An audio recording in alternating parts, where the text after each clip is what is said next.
The internet. It still exists. I found some old news from my grandpa, and it turns out, since we have the phone lines running, we can use something called dial-up. I don't have a whole lot of faith that we'll be able to connect to everything, but I think we'd be able to break it into some old servers that might still be running in some places. If I can get into those, I might be able to get a lot of information to give to you all. I finally feel like I found a real reason for this show to exist. I can give you people real information that really matters. No longer will I need to explain what a pachinko is, or figure out how to block a number so weirdos can't call me in the middle of an interview. With this deep reservoir of knowledge, I can finally learn things just by asking this machine and relay it all to you in an instant. Yeah, this is going to be incredible. Okay, now I just have to figure out how to use it. Grandpa's notes say that I just have to plug some stuff into one of my old terminals and it should work from there by clicking on the correct application. I don't think I know what some of this stuff means. I think I can just keep checking some of these notes. There's probably some specifics here somewhere. Oh, hell yeah! He made some sketches. That's just a stick figure putting a plug into a fucking square. Grandpa, you may have made all this possible, but damn, were you stupid. At least the plug is colored correctly, so that should help, as I already have the yellow cable plugged in. So I guess that means I have to find the right outlet for it in here. It's over there. Okay, let's see what this internet can do. Click on that, and it says no connection. Did I do it right? Let me check the notes. Plug thing. Oh, there's something on the next page. A proper note. Why didn't he even leave it for the rest? Maybe he thought he'd stupid-proofed this one or something. Oh, use dial-up. It's the one in the fake porn folder. What? Fake porn? Oh, it's just a single folder with an application in it. So this is the legendary dial-up button. Well, no time like the present. Let's go ahead and boot this up live, everyone. Any minute now. It's taking its fucking time.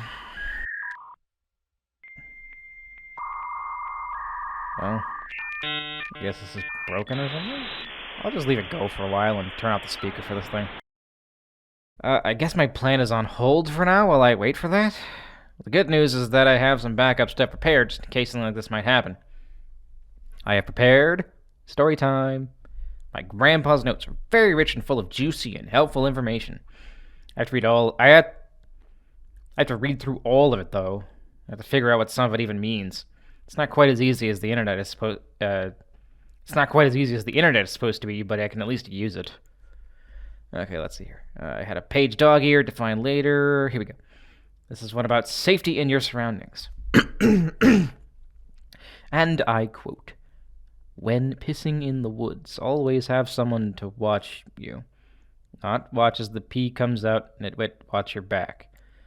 It is always of great help to have some kind of buddy system, to always have a partner that you can trust. Trust is a big thing for most people, so make sure you have at least a few people you know that you can trust with your life." Well, that's pretty neat, huh? Grandpa actually had some good wisdom. Though right after that he also talked about how his favorite part of the female body was the thighs. He was a real weirdo. Well, I don't feel like looking into this maze of text anymore, so let's talk about what's been happening in the wasteland. I wanted to save this next bit for another time, but I really thought the computer would boot up the internet a bit sooner. Let's check on that, actually.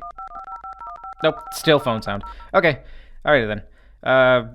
Well, before I started today's broadcast fully, there was a situation developing, and I got word on some comms for a settlement that needs help. I don't know the name of it yet. Seems they're getting bothered by a monster of sorts. I don't really know what this so-called monster looks like myself. I just know a few things from what I've been hearing. From what little I've heard, it seems to look like a crab covered in tar with some tentacles thrown in there. I have no idea how to put that together in my head, but hey, that's what I've heard. So far, they've been assaulted by this thing in multiple ways. Started out innocently, like knocking on the doors of their homes and making a horrific screaming sound, and then it started to leave dead creatures outside of those same doors. It also has been leaving not dead creatures outside their doors, and those creatures are trying to kill the residents. I think it's also lured a bunch of those deep-voiced creeps who kept prank calling me. Seems they refer to these fellows as mutants from the faction known as Uber Oddities. Anyways, these people are having a really rough time, and it only seems to be getting worse. I'm going to be trying to contact them and interview someone who lives there to get some more info. They probably have a radio, though, and are most likely listening to my show right now. So if they want to get in contact with me, I've left the ham radio on the signal they use. Wink. Yes, I know what you guys are using, and it was pretty easy to find. Frequency 69 was a bit of an odd choice, though. Well, while I wait for them to get in contact, I'll go ahead and do another check-in on our dial-up. Nope. Still whatever that is. I'll have to look at some more notes here. Might as well check. Oh, wait. Let's see here. A few more pages set aside. Seems a lot of the music we have stored that we use for the regular airtime is from old things called video games. Seems Grandpa was terrified of some entity known as copyright. And most music from video games did not get hit by this curse. I'm not sure about a lot of these things he's written about, as a lot of it is missing context, and he didn't exactly write out a dictionary for most of this shit. If only he didn't die a few years ago, he could have helped me, but no, he just had to asphyxiate. No one ever told me what stopped his breathing, but from what I'm reading, I'm pretty sure it was Grandma. I'm not saying she killed him on purpose. I'm just going to say that thigh thing let me in on a little too much information, and now I know why my grandma wouldn't tell me what happened. Not really sure why I'm sharing this with all of you, honestly. Pretty sure I'm just thinking out loud at this point, as I'm not sure if they're going to contact me. I guess I could just hijack one of their radios, I guess. Maybe I can get them to chat if I just kind of force it. There was a Townsend medic. I listened in on them a few times while they were just chatting with folks, and it seems they have a ham radio at their place. Alright, let's see if I can sneak into their conversation right now.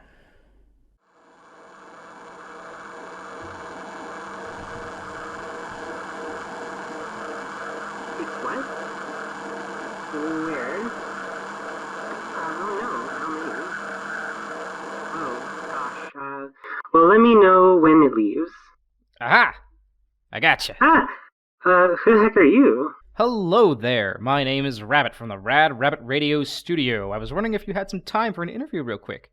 You know, about the situation near your home. Oh, well, you see, now is not really, Great! Let's start now. Could you tell me what this thing actually looks like? No, seriously, that thing is back in town and it brought a bunch of mutants to the gate. If anyone gets hurt, I need to be ready to help them. Okay, how about this? I have some old first aid manuals in storage. You help me with this interview, and I can help you learn some new methods for your work. If that sounds good, why don't we start with your name? That does sound awfully nice to have. The manual I've been using is kind of half-burnt. Okay, Rabbit, I'll talk to you for a bit, but if someone needs me, I'll have to go. My name is Sage, by the way. Hi. Sage. Got it. So where am I speaking to you from, Sage? Oh, this is Tree Stump, and it's a fairly small settlement that I helped build a while back. Oh, you built this place? Like, on your own? Shouldn't you be the leader or something, and not a medic? Oh no, goodness no. I didn't do this all by myself, you see. Just helped put together and gathered some people. You know, just something anyone could do. It's not a big deal. How modest. Well, despite what you say, it sounds like that place wouldn't really be around without you. So, friend, what do you do for Tree Stump and why?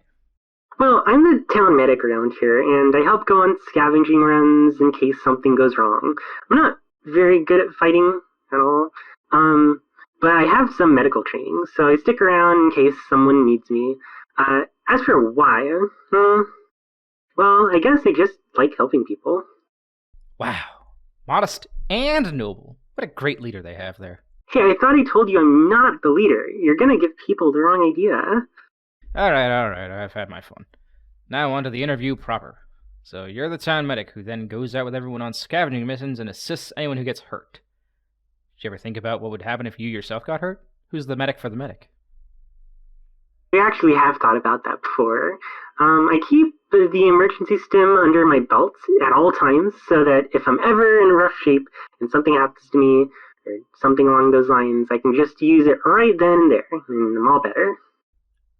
Stim? Is that some kind of fruit? Not exactly. It's kind of like a syringe, though I've made it so it's not as syringey, full of a medical cocktail that we just nicknamed stims. We found boxes full of them with stims on the boxes, so that's just what we've been calling them. Interesting. We probably have a few of those in our medical facility here. I'm only there once a year for checkups since I don't go outside. Anyways, that answers that. So you have a way of picking yourself up in emergencies then. That's good. What about fatalities? How do you deal with a death while out on a scavenging run? Oh, gosh. I don't like talking about those really because they do happen and it's very unfortunate. Usually we try to bring their bodies back with us, but sometimes we have to abandon everything just to stay alive because all the spooky monsters out there.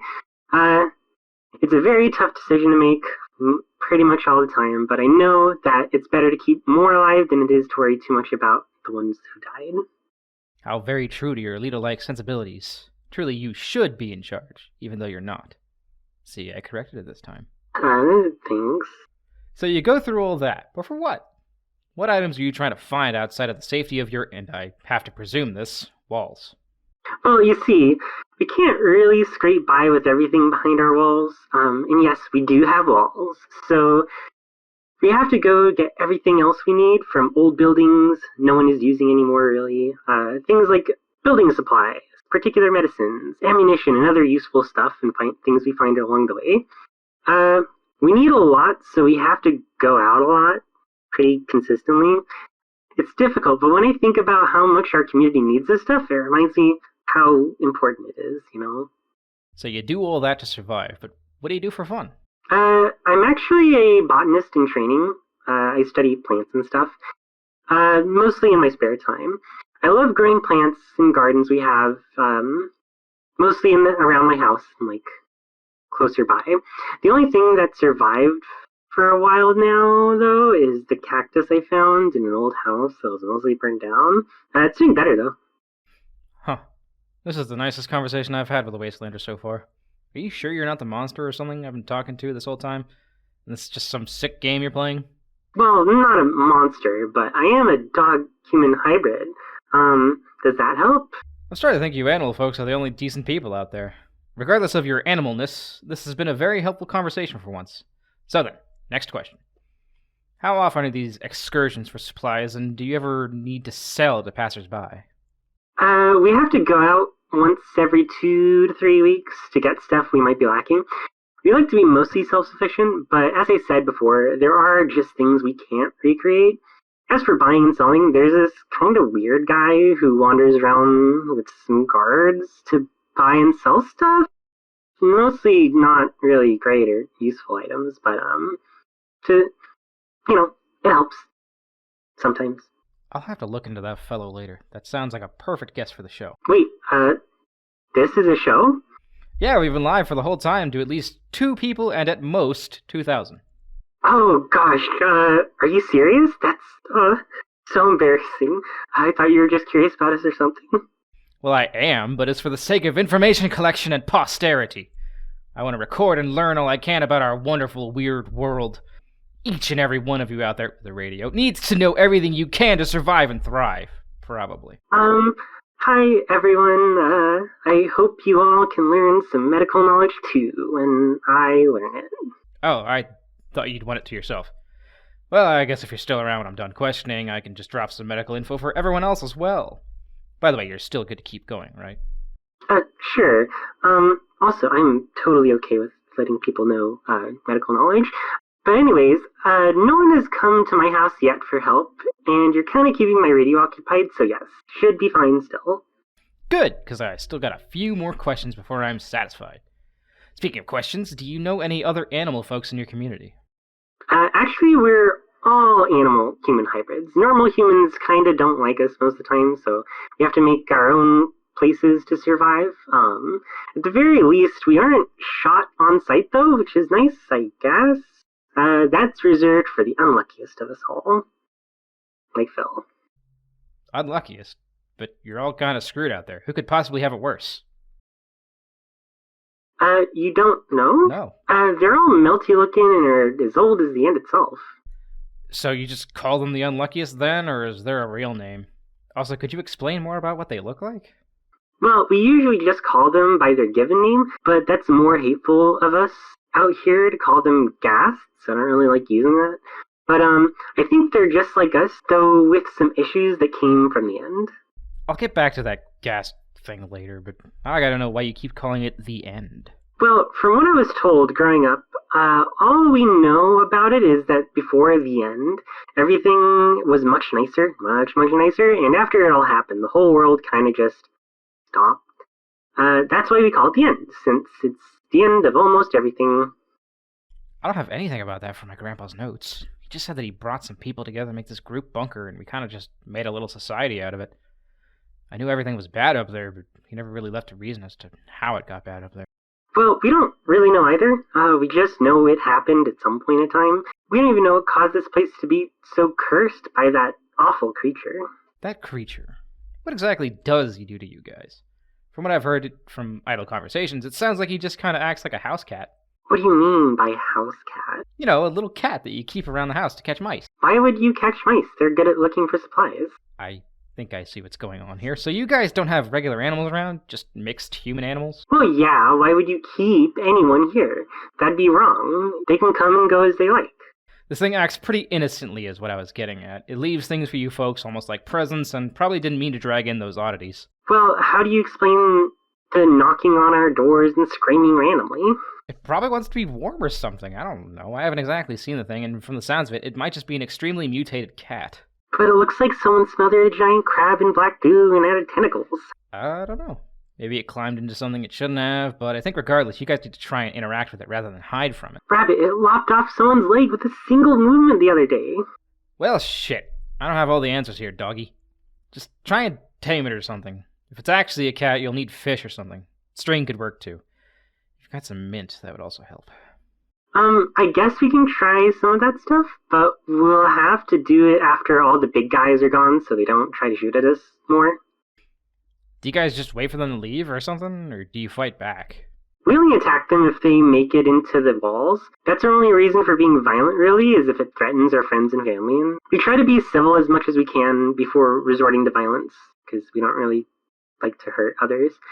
Mostly, though, we hide and keep to ourselves while out so we don't really have to get into any confrontations. I've heard pretty much the same from the parties that go out for my bunker. It seems there are very many people out there who would do harm to you just for a few supplies. Oh boy, don't I know it. I had a bunch of raiders try to kill me the other day over a wrapper on the ground, and it had some candy in it. They're crazy. I certainly know how you feel. I had to deal with this crazy lady named Pound Cake the other week, and boy was she a nightmare. She even kidnapped someone I was interviewing. Oh, that's not gonna happen to me, is it? Unlikely. She only re-kidnapped them. They escaped from her initially. Oh, that's good, I suppose. I would be very upset if I couldn't help everyone here. Indeed. Well, I should probably go check on everyone before I miss out on all the chaos out there, but this has been very helpful. I'll even try out that fish thing you were talking about. Wait, one last question. Well, okay. Just make it quick. I can definitely hear someone screaming, something obscene over there. Do you have any idea how dial-up works? Don't you just have to plug the computer into the wall thingy? I think it's called an outlet. That's how we got it to work. Wait, you guys have access to the internet? Shit, that's what that thing sounds like? Oh no, it's here! No, not Theo. Not Theo.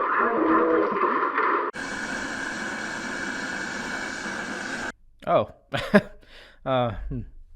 Maybe domesticating that thing will be difficult after all. I suppose if Sage survives this encounter, I can reach them again and give them the info they deserve. Oh shit, I forgot to check if I connected yet. Let's see here. And it has! Fucking sick! Alright, let's see what we got here. Wait, there's nothing here but a picture of a butt. Like a cartoonish green butt. What the fuck is this? Oh, fuck this. I'll figure this out later. I'm gonna go find that medical book I lied about. Maybe the doc has something I can use for... Oh, shit. I forgot people can hear me. I didn't lie. What I meant to say is that that will be today... what I meant to say is that will be our show for today, people. Hope you liked it too, and if you think you can help that settlement out, you too can be involved, maybe, in that medical knowledge while Sage is also told about it. Just kinda gotta survive with them. I would like that dog alive, so, I guess I can throw in a picture of a green butt, too, for your trouble. Hope you like green moons.